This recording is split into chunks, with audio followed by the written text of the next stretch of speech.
now request Ms. Dahlia Neumann, Consul General of Israel, to kindly say a few words. Good morning. I'm so happy to see everyone here. Thank you so much for inviting me to this beautiful place. And I'll just say a few words from Israel.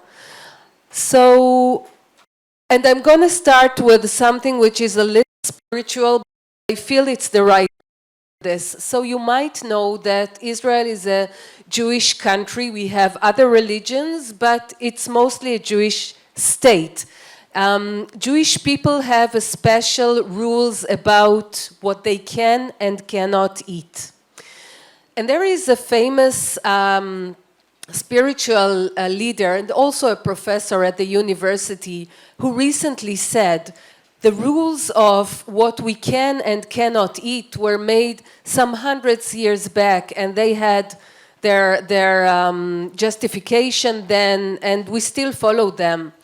But some things now are worth considering, and how come that we can eat things, we can eat meat, for example, which traveled across the ocean, these animals in unhumanitarian conditions, terrible, terrible conditions, and now we can eat them. He said, I think we should reconsider. I think we should put the moral values of our religion into the modern, I would say, conflicts or issues of today.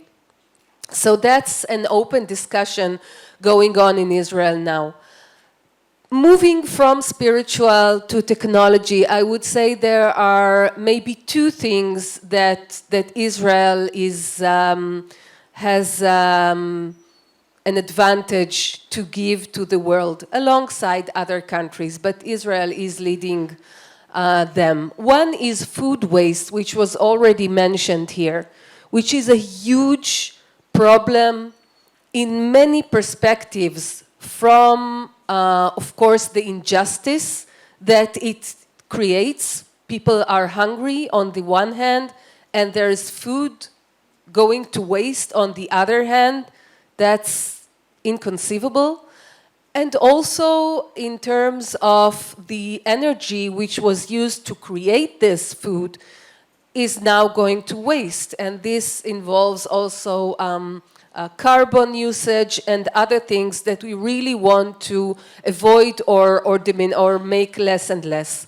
So there are some interesting ways to measure food waste, and I'm happy to make connections if necessary. But as a pointer, food waste is something that my country is trying to work on.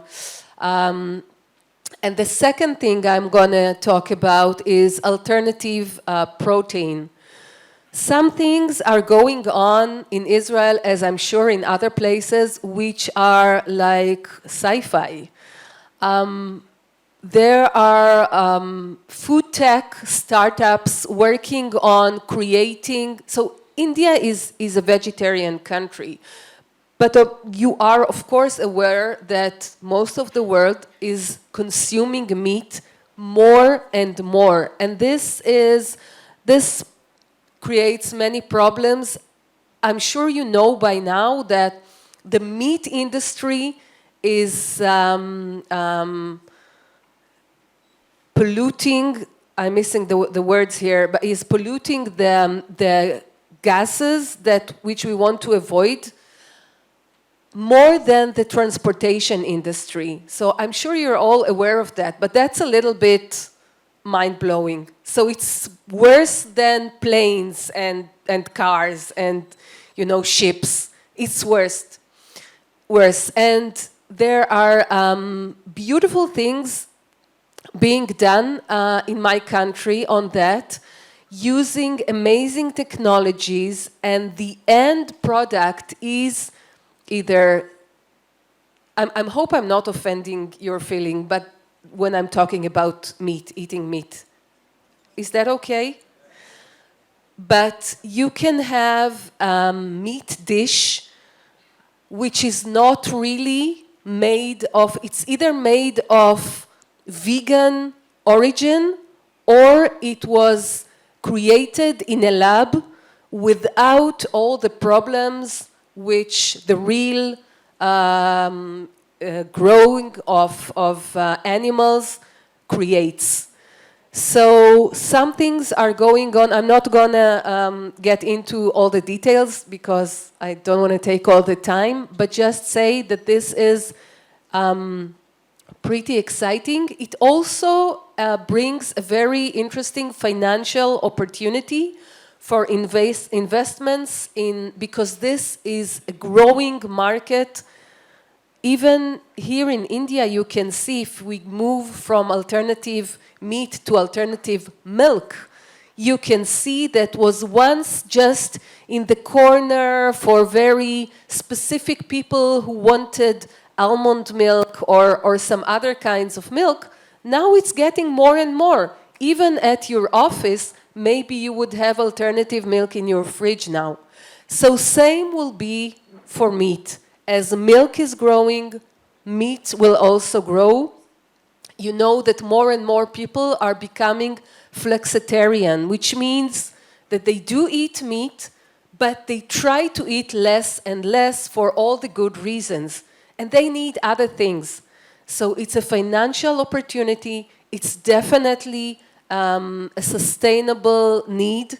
And if anyone wants more information individually, I'm happy to share. Thank you so much.